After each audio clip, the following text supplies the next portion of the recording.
All right, so today we have Baby Cham here with Imprint Entertainment. It's great to have you here today. We really Yeah, man. Thanks appreciate for it. having me.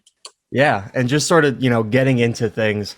I think it's really interesting, especially an artist like yourself who has stayed so close to their roots from where they grew up. And, you're originally from Kingston, Jamaica. So how was it growing up there, I guess, and looking at where you're at now?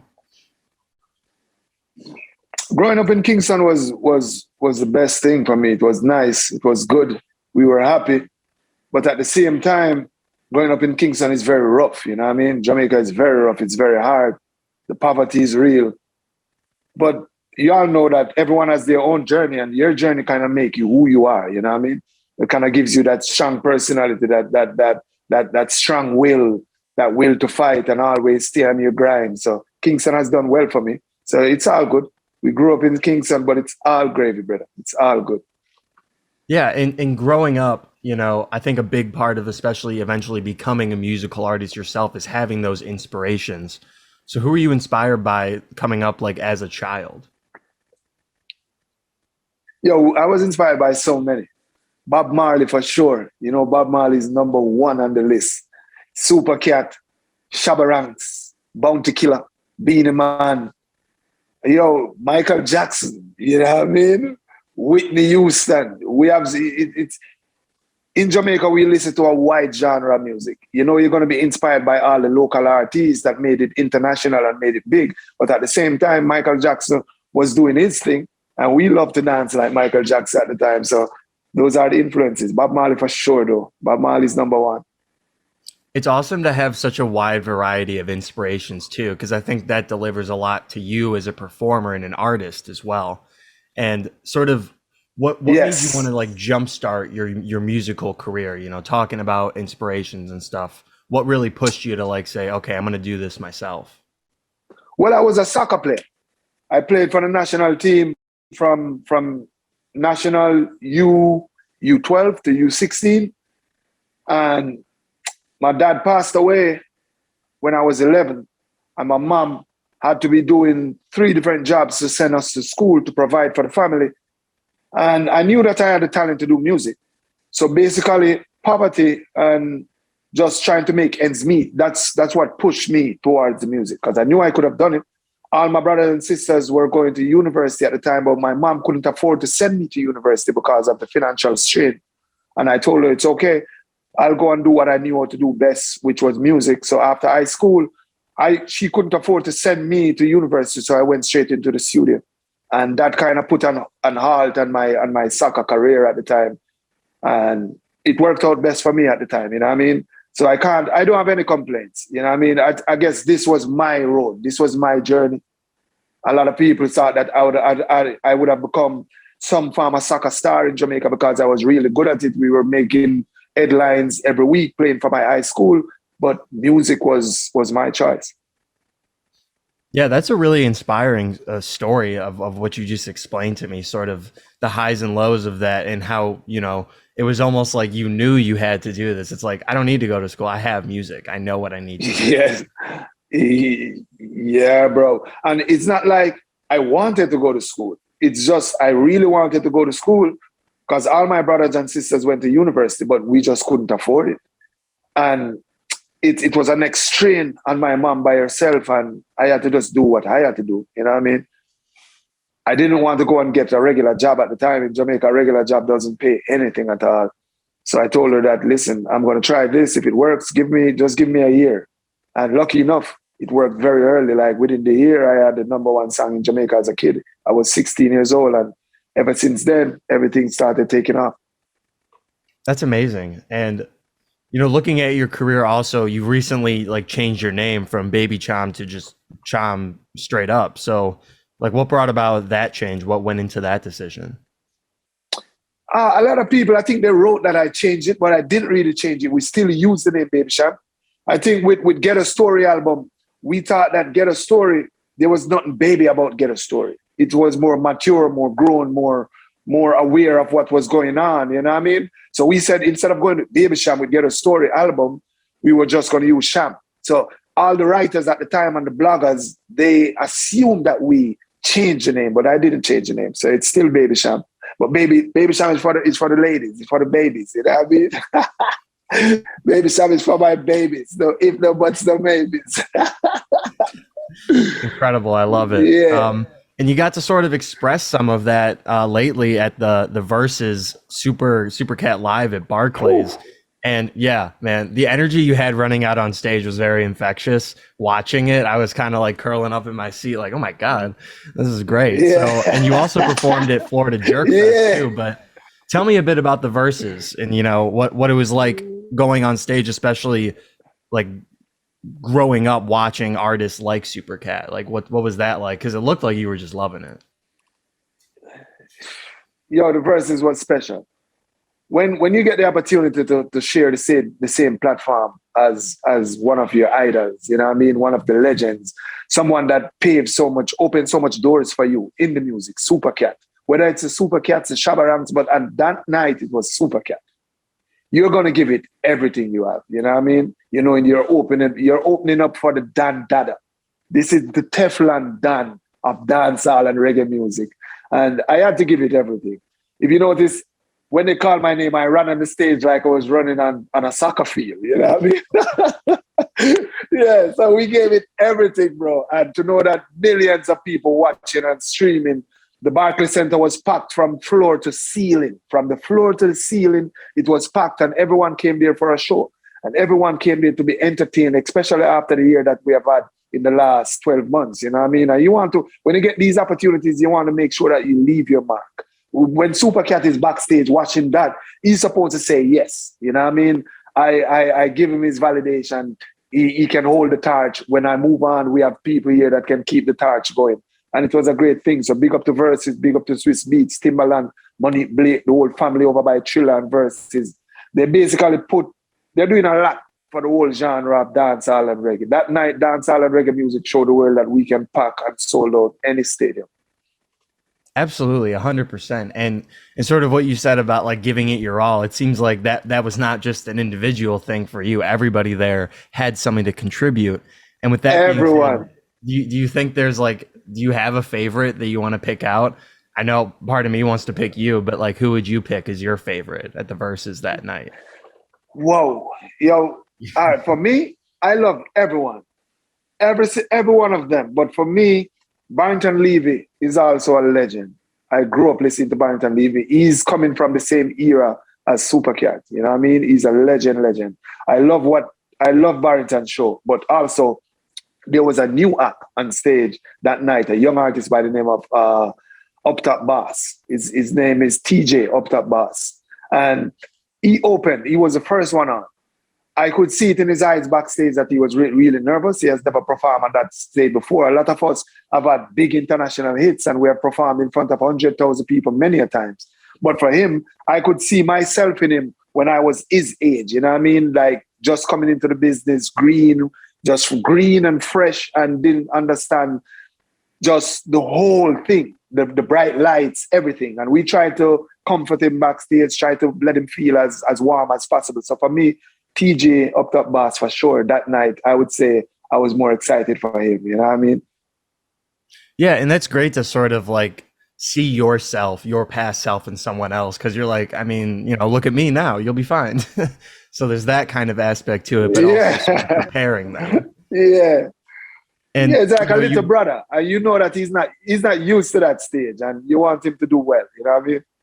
Yeah, exactly. And you know, also you performed at Florida Jerk Fest as well. And how was that? What was that like for you?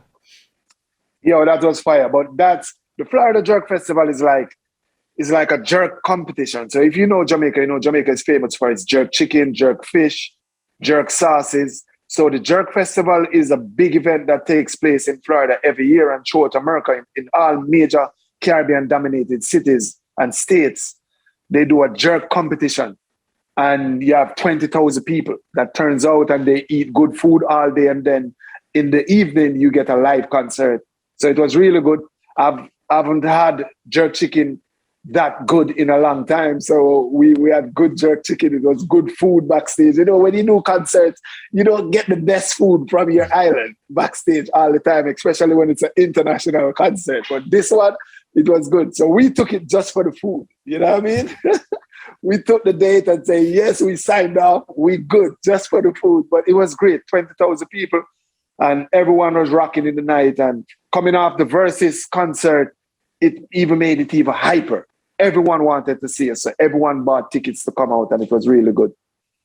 Yeah, and I can understand why everybody bought tickets. I mean, you've been making dance hall music since the mid '90s and have worked with, so many reggae artists and even like popular music artists like Alicia Keys, Rihanna, T-Pain. But for someone like you that has been so involved in the genre and the culture of the music, what has your experience like been for you being a veteran in this genre? Like you've been around, you've already proven yourself. So I know you talked about sort of like the newcomer on stage at Versus. What's it like for you now being a veteran in this game?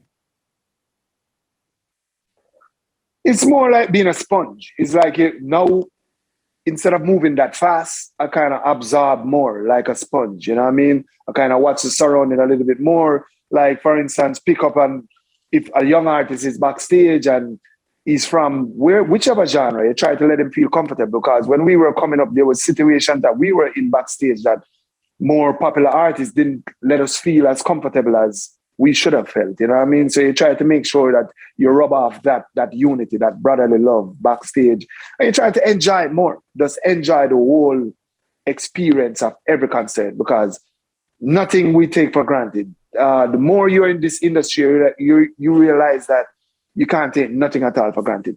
Nothing at all. And last year, the pandemic showed that we can't take nothing for granted. So now I enjoy every single moment. You know what I mean? I've been missing performing in front of fans for too long. So now when we see the fans, we give them 1,000%, bro.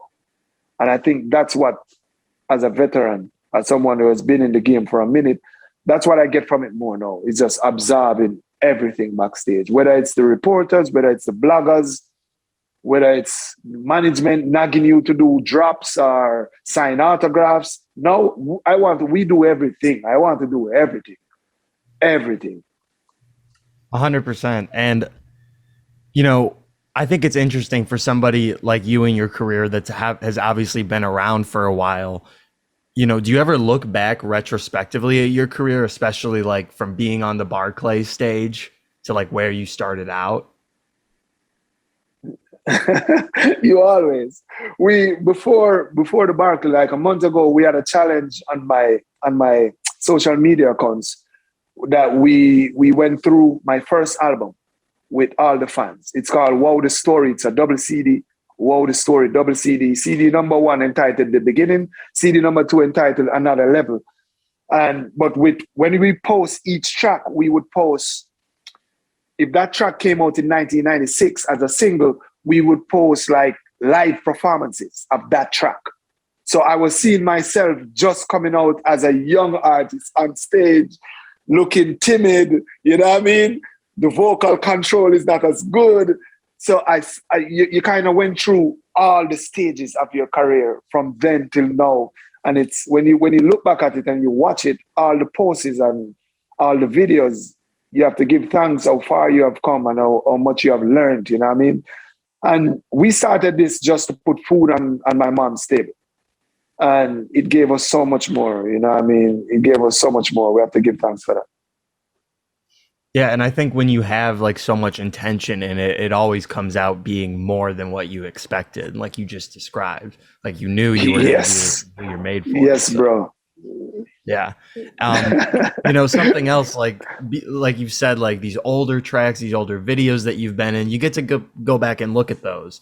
And you've obviously had so many videos, songs over your career, but right now it's like Condensed Milk is the collab song that you have that's popping on YouTube with Spice. Fire. Yeah, exactly. A really sexy aesthetic video. Spicy. It's crazy. Spicy.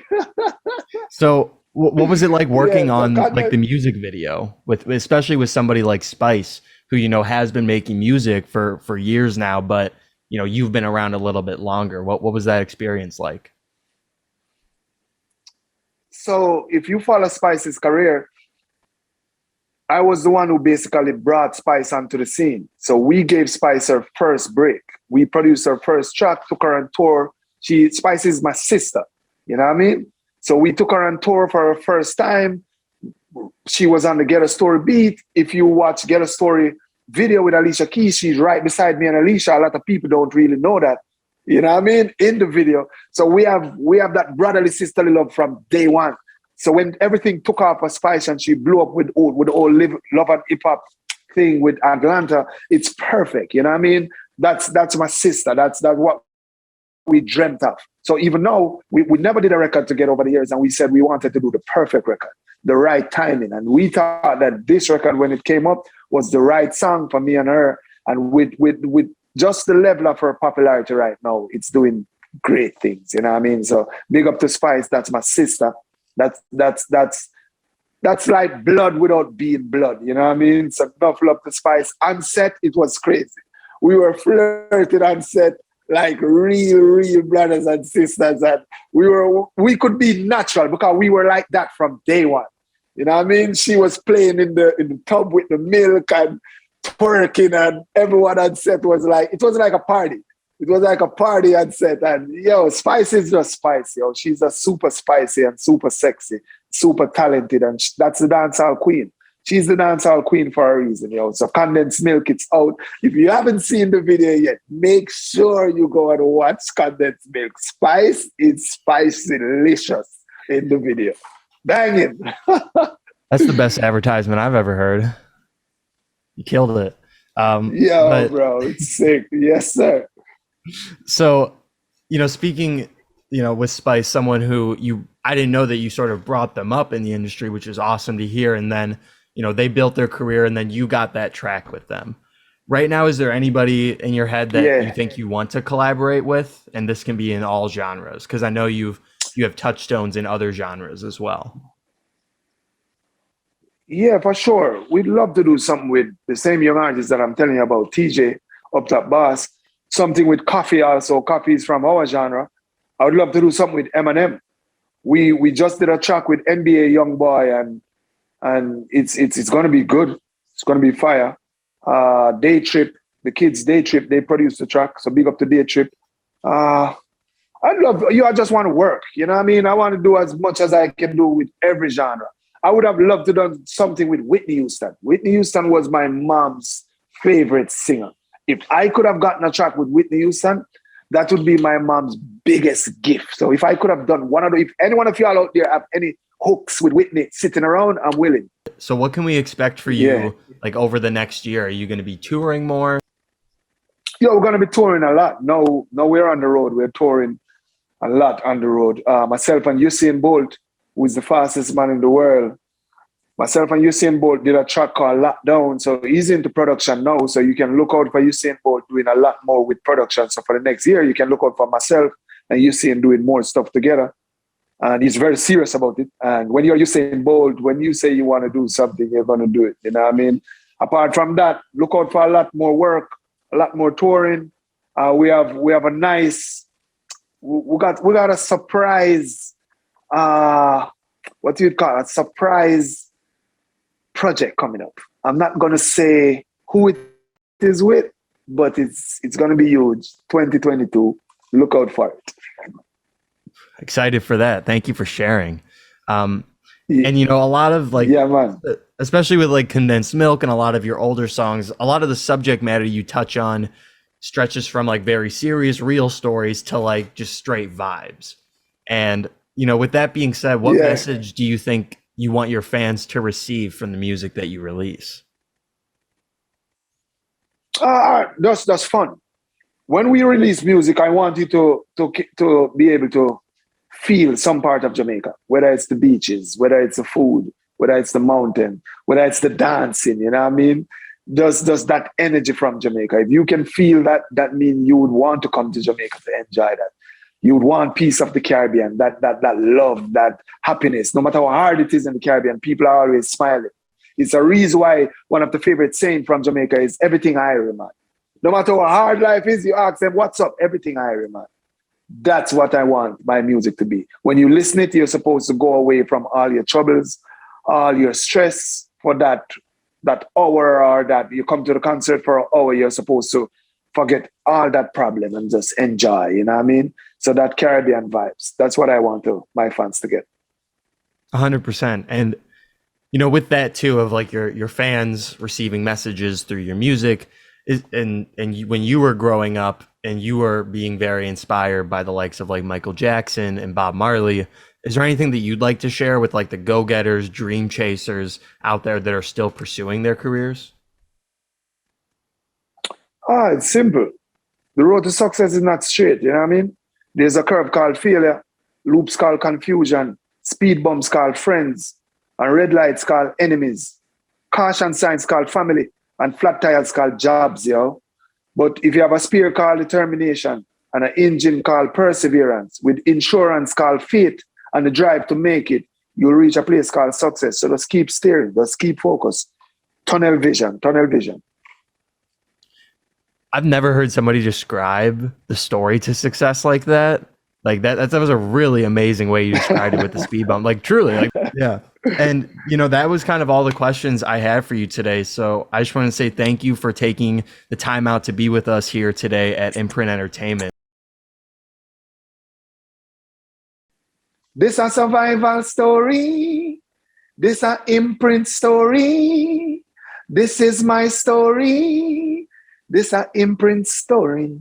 Hey, wow. Yo, this is Baby Cham, and you're locked in with IMPRINT Entertainment. Can you hear me? Good. Banging.